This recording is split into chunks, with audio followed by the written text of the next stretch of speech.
This video will help you understand how to calculate the variable and the fixed components of a mixed cost using the high-low method.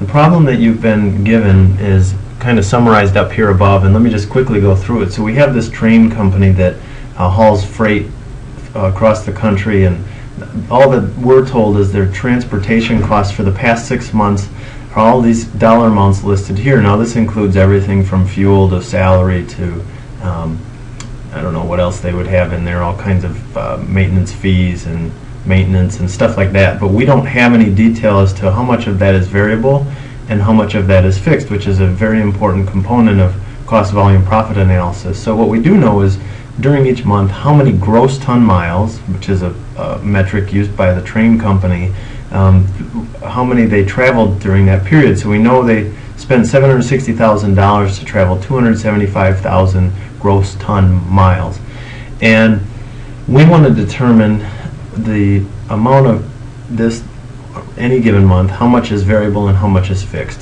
So employing the high-low method, we're first going to calculate and determine the variable cost per gross ton mile. The high-low method says we have to identify which of the listed quantities is the highest, and so this is very simple. 875, if you scroll through the list, is going to be the highest. The lowest then, if you scroll through that same list, and we're looking at the dollar amount here, the lowest is March.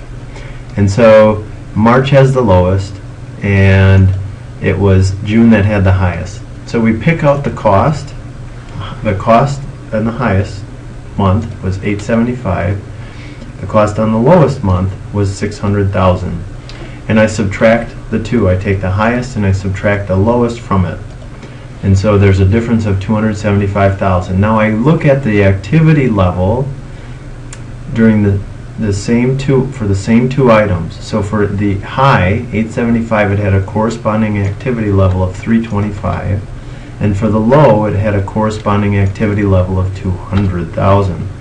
I take the difference between those two, and I have 125,000 gross ton miles. So the variable cost per unit simply goes like this. You take the difference in dollar amount and you divide it by the difference in the activity level. And so what that tells me is per gross ton mile it is going to be $2.22 or 20 cents, sorry. So that's the variable cost per unit. For each gross ton mile it's $2.20. That answers the first part of the high-low method, how much is variable, but I also want to know my fixed cost. So to determine the fixed cost, what I have to do is I figure out, okay, so now I know it's $2.20 per gross ton mile, and I'm just going to pick either the high or the low here, and I'm going to say, well, if I know it's $2.20 per mile, I'll take that $2.20 per mile, whatever the variable cost is per unit, and I multiply that by the total quantity, and I'll just pick the high cost. So at a high they were at 325,000 gross ton miles. So that means my total cost at the total variable cost, not total variable cost at 325,000 gross ton miles is $7.15. So my total fixed costs are going to be the difference between the two. If I can spell here. So the difference between the two of what? The total in the high minus the variable in the high. The leftover has to be the fixed. So it's not a perfect method in determining what's variable and what's fixed. It's not very scientific, but it works for the most part. You could do the same, let's just do the same thing real quick right here. And if it's 220 and we take now, instead of the high, if I take the low and I multiply that 200,000 times the same 220, my total variable cost under the lowest month of productivity is 440.